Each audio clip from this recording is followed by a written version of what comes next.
What's up, guys? This is Matt. Welcome back to episode 5 of Continuing the Conversation for the Brotherhood podcast. We just appreciate you guys supporting. We encourage you guys to share it. But first and foremost, the one thing I want to hit on is August 19th is our next breakfast. We have somebody speaking who hasn't spoke, but is a good friend of mine. He's going to kill it, and he's going to be talking about a topic that is more prevalent than, well, we know how prevalent it is, but we kind of pretend that it's not. And it's just something that's that kills marriages, that kills our purpose, that kills our fire. And I think the scariest thing about it is, especially for those who have kids, or if you're young yourself, it can damage your perspective on what real relationships look like. And so it's gonna be heavy, but it's gonna be real. And that's August 19th. And so there's going to be a link in the description. And so I'm just going to give a 5-second moment of silence here in a second so you guys can click on the description and register. Don't be like me and register a couple days before, but let's just try to register now for August 19th. And the other big thing here is we had 85 men or so there last Friday. We'd love to have more, but it's actually going to be free. So the breakfast will be free. So we need you to register to know how much food we're going to have. But for those of you who are in F3, come after your workouts. For those who before work, it's a perfect thing. Just for men, just breathing fire and striving for something greater. So go ahead and register for that. And if those of you who aren't local, we're obviously going to recap it with the speaker that following week too. Secondly, and then we'll hop into it, is there's a new email for Brotherhood at brotherhood@covenant.cc. This is something that's we've put out there for men just as an additional resource. If there's someone you see that you hear that we're speaking to, that it maybe relates to your pain, relates to your struggle, that you want to reach out, it's completely anonymous, or if you just want prayers or whatever it is, it's, again, even if those of you aren't local, just a way to connect and to drive us further along. So this week we have Jay Buckingham. Most of you guys know him, aka Padre. And but Jay, just give everyone a little brief introduction on yourself and how long you've been at Covenant. Okay, sure. So I have been now at Covenant 16 years. And so I came 16 years ago to start a small group ministry system. And so I've been working that primarily, congregational care is always a part of that. Mm-hmm. And so I've been doing that. And now most recently I've been moved down to Washington as the campus pastor down there at the Washington campus. Okay. Is that small group thing the same thing you were referring to on your talk? The small group system you're talking about? Yes. Okay. Yeah. Cool. So that's a perfect tie-in. So give everyone just to walk through kind of that story you told on Friday and how it ties in. Okay. I'll try to keep this somewhat brief. Yeah. Yeah. So I've always felt like my calling in ministry is discipleship. So I always felt like the best tool for discipleship has been small groups. Now, you can use other tools, other ways to do it, but the best and most effective has been small groups. So this church came on my radar screen in probably about 1995 that had 200 small groups, and they were averaging about 4,500 people. And I watched them over about 8 years go to 1,000 small groups, and they were averaging 10,000 people. So it was the first system of small groups that I had seen that it grew with the church as the church grew. It was amazing. Mm-hmm. My ministry in San Diego kind of came to an end in 2003. I was pastoring a church, pastored it for about 12 and a half years. And previous to that, I'd been on staff at a larger church where John Maxwell was the pastor. So I worked for John for 5 years. So kind of a high spiritual place to be. And then I found myself resigned from my church and not really sure what I was going to do. And what I wanted to do was to go to this church that I'd seen grow their small group system and learn about that system and then be able to implement it. So I ended up calling up the pastor of that church, 10,000 people, and he called me back and told him what I wanted to do. And they didn't have, I really wanted to create a place where I could come learn. Yeah. And so I called it an internship. They didn't have an internship. I just created Sounds it. like you're just volunteering. I'm just volunteering, right? But there was a purpose. Yeah, right. There's something very specific I wanted out of it. Right. And so I called him up, told him, and anyway, long story short, we ended up in Colorado Springs and going to this church, creating this internship for myself. But I needed to work. And I didn't want to use up all our equity after riding the real estate wave of Southern California for 17 years. I could have. Right. I could have just sat back and we just used up all our money and done what we wanted, just I didn't have to work. But I really felt like I needed to work. I couldn't find a job that would allow me to do the internship the way I wanted to do it. So I ended up going to this one employer that was always advertising in the paper, and it was a 5-star, 5-diamond hotel called the Broadmoor. And I got a job as a doorman. Now, a doorman is a glorified valet. I just got to unload people's stuff. And not long after I started that job, I was unloading people's stuff, and I realized, wow, I've gone from the mountain to the valley.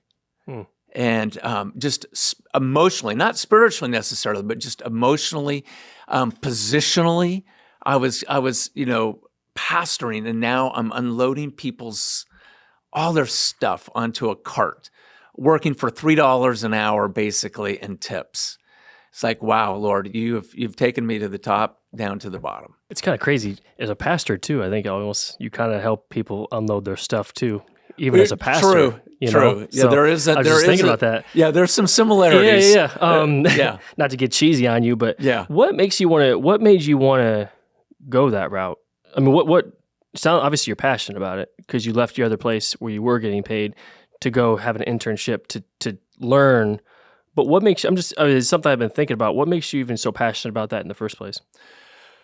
Well, I think it goes back to just kind of my calling, which is helping people grow, the foundation of discipleship. Right. And so I've always been driven by that. I've always felt like that the call I've had in my life is to establish people in their faith and to equip them to minister to others. Right. So that has been the foundation. In fact, when I was at church with John Maxwell, my role was I was the men's discipleship pastor.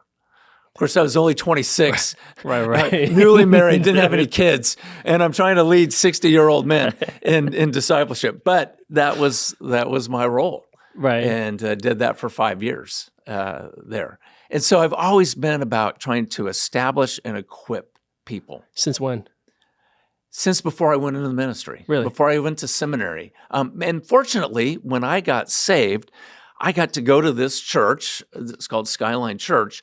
That was doing that, even as a 15-year-old. And we used small groups as the vehicle. Yeah. And so I got pulled right into it, right from the very beginning of my faith journey, and recognized without that, I would have been lost. Without that discipleship, without people pouring in and investing in me, without the groups of people that I was around and got to be connected to, I'm not sure I would have made it. Right. And so I'm passionate about that for other people. Dang, that's good. So what? One thing I was thinking about, and so you mentioned just how hard it was to be a doorman. How long were you a doorman for? I ended up doing that job almost 3 years. So take me to like the hardest moment in that. Like, did you start to, truly question kind of what the whole, or maybe try to find a whole other job to begin with, leave ministry? Did you ever have any of those kind of thoughts? I never had any thoughts of I just need to leave the ministry because that's the whole reason we went there was to get equipped from this church. Right. And so I always stayed focused on that. The thing that I needed to get into place was the work schedule lined up so I could do the internship. Right. So at one point I went to my boss and I volunteered. I said, look, I will work these 3 shifts. And one of them was Sunday night from 11 p.m. to 7 a.m. The worst shift in the whole place. Mm-hmm. But I was willing to do that because it would allow me to do the internship. And fortunately, my boss just looked at me and he said, you don't want to do that. Let me rework your schedule. And so he reworked my schedule to be the best possible schedule I could ever even imagine.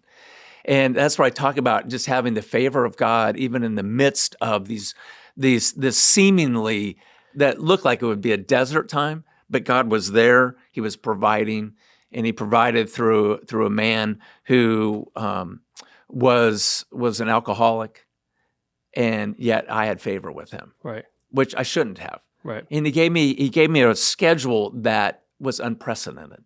And they had never given a schedule like that to a doorman before. Right. And they gave that to me. So the other thing I thought about is your title that you gave was contentment. Yeah. Did you feel like you struggled with, I'm also interested in the definition too, but do you feel like you struggled with contentment during that time at all, or no?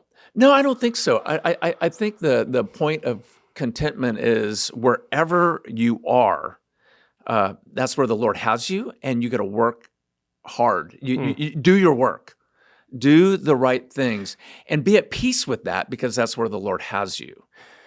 I agree. And so how do you even define, because I want to take this a little further, so how do you even define contentment? Contentment to me, I guess, would just use another word, would just to be at peace with yourself and to be at peace with God. And to be at peace with your circumstances. Right. And so I had to come to that place. Do you think it's the same thing as happiness? I don't think it's the same thing as happiness, because happiness is dependent upon your circumstances. So it's in spite of your circumstances. So that might go to more of a joy, just being joyful or being or thankful in the moment, not dependent upon circumstances, because our circumstances rise and fall. I mean, truly, mine rose and fall. Right. But can I stay consistent in my relationship with the Lord, and be at peace with Him? And so that was, I don't think I ever lost that. It was just this stark valley to me that hit me from the high to that valley of that low. Right. And the reason I asked that too is because as I've thought about contentment since you talked, I think, if you're a guy and you have the job you wanted, or you have healthy kids that you've been wanting, a healthy family and a good wife, I think men, and even speaking for myself, I think struggle more with contentment in that. I think it's harder to find contentment at the destination versus the journey. And I remember when Chad Williams gave that talk as a Navy SEAL, and he would want to be a Navy SEAL for the longest time. And I can't remember how long the journey was to get there, but I remember when he said he was finally became a Navy SEAL, he turned into a pretty massive alcoholic, because once he got to that pinnacle, he kind of looked around and he's like, this is pretty lonely, and you don't have anything else you're chasing per se. Yeah. And so I don't know what your thoughts are on that, but I just think that contentment, especially in this culture we live in, and we live in a great country, very comfortable. And I think that can be a really big struggle to get contentment. I don't know what your thoughts are. Yeah, I think so too. If we're wrapped up into what the culture says, who we should be and what we should have. Yeah. If we're wrapped up into that, then we're going to always be striving and never arriving. And so we got to be careful that we don't get tapped into that stream of culture that's pulling us away from the Lord. And that's why Christianity's always been counterculture. It's always been. Jesus was counterculture. It's what got him crucified. And so our faith, our hope is not found in what the culture says, but it's found in Christ. And I love that. And the thing is there's never really, well, there is eventually a destination, but there's never really a destination of arrival in the Christianity worldview. Right. I think it's kind of the same.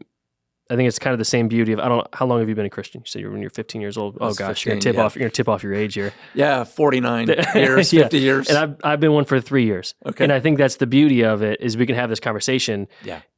And there's no hierarchy here. It's just because there's no destination. Right. And I think I definitely think that's what helps with I think the other thing, just throw this in, I think the challenge is that I see happen with a lot of people is they start out well, but it's the finishing, which is the key point. One of our F3 guys says, it doesn't matter. Nobody cares what you can do when you're fresh.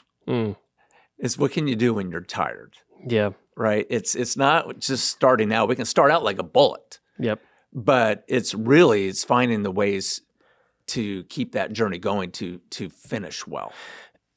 That's so good. And there's a book by Cam Haynes, Endure, that's a relatively newer book, and he talks about it too. Not necessarily he is a Christian, but it's not necessarily from a Christian worldview, but he talks about taking your mind to those dark places in terms of when things get hard, when you are a doorman at a hotel, when you were a pastor leading a church here, or you're stumbling in your marriage and you're hitting rock bottom.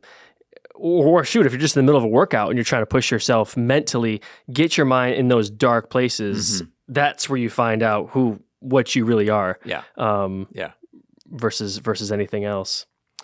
What are your? So then, how do you fight? Or we mentioned tools and contentment. How do you fight that to stay and remain content? Yeah. So the bigger question is, how do you fight getting caught up into the culture? Yeah. Right. I mean, that's really what it is. Right. And so that's why I'm a big proponent of small groups, because you got to be around Christian guys who are also being pulled, but you can come back and anchor them and anchor each other and say, that's not necessarily what our call is. Our call is to go in and make disciples and just pull back. Now, when we're isolated and we're alone, I don't give you a lot of hope when you're isolated like that, because you're going to get pulled back into the culture, no doubt about it. And that's why we have got to have each other. It's why we got to have, with all the differences of churches and stuff like that, we got to have a place to go where we have like-minded people who can encourage us and help us. So going off small groups, what do you think the main hesitancy is to join a small group? Oh, there's probably several hesitancies. I think one is a person might get exposed what they know or they don't know, and so they don't want to have to do that. Instead of just coming and be yourself, and nobody expects anything, but they have that expectation. I got to know a certain amount of stuff. I think that would be one probably that would keep people out. Another one, they just all these things of life. Think I don't have time. That might be another issue. Another one is just, I don't want to be, I'm going to have to be vulnerable. I might have to reveal something about myself that either I haven't worked through myself, or, I'm still going to have to reveal something about myself, and I don't want anybody to know this. Man, I think that last one, especially for men, in my very novice opinion, I think that is one of the biggest thing for men, where we'll trip up. I remember talking to somebody, they tripped up, made a mistake, and I was like, well, you got to you're going to tell your wife? And he said, no, I'll never tell my wife. I'll never tell her. And I'm just like, it's not for me, obviously, to judge, but it breaks my heart, because that withholding that, it doesn't just go away. Mm-hmm. It doesn't just disappear. It manifests itself. And I even put down here as this thing in contentment cores. It manifests itself in the way we may pursue jobs, the way we may look at social media. And I don't know if you add to this, but maybe we shop, drugs, alcohol, or that's that comparison. And I can speak this firsthand. When you get that out, but you don't want to, but men, we want to bury it and kind of put out this image that we're way tougher than we actually are. Right. But when you get it out, it is one of the most liberating things. Yes. And I think small groups is like the perfect avenue. Yeah. So yeah, I don't know what you think about that. Well, I think it's incredibly liberating because you take the mask off. Yeah. Right. You don't have to put on airs. You don't have to look a certain way. I think that's the problem in our culture, especially here in the South. Is we're concerned what we look like culturally to people. Why is that? I think it's leftover implications from just growing up in the church, and instead of the emphasis being on your heart and your heart change, your relationship, the emphasis became on behavior and what can be seen is so if your behavior's good, everything's good. If it's not, then and so it gets all wrapped up into our culture. Mm-hmm. Yeah, it's almost. I mean, and I'm guilty of this too. Is like trying to put on a front for to be somebody I'm not. Yeah. But I think it's almost one of the worst costumes you can probably put on. Yeah, I agree. Because I think everyone kind of will morph into it too, and also be like, okay, well, he's got his kind of plate of armor on to not be vulnerable. Then I'm going to put mine on too, and I think we all kind of do the same thing. And the reality is, we're actually. I mean, a lot of people can actually see past that. Yeah, right. That's what I mean. Right. It's the worst costume. It's a terrible costume. Right. Exactly. One thing I want to at least add on as we kind of close up too is you did have scripture, Timothy chapter 6 verse 6, and I thought this was really good.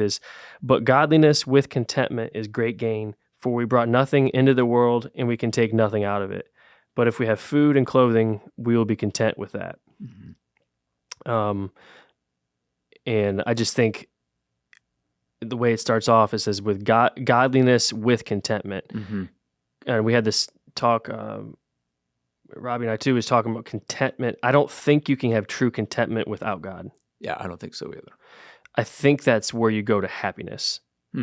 Right. And like you said, that's pretty fleeting. And so I don't know if you had anything to add there, but I thought that was a pretty good scripture you had in there. Yeah, because our contentment has to be founded in the Lord. Because there's nothing in our culture today that's going to make us content or give us contentment. We're always going to want the next thing. We're always going to want more. Correct. And that's, yeah. And like I said, I think when you speak to contentment, I think contentment too is just so hard to find when culturally you have no reason to not be content. You know, you have a house, you have a family, you have your physical condition, you have everything. That is, I think, the hardest to find contentment when you have every reason to have it. So, is there anything else you wanted to? Anything else to add as we close up shop? I think the other kind of concept to think about, I think, is this whole idea of at times in our lives, the Lord's probably going to ask us or might ask us to take 2 steps back.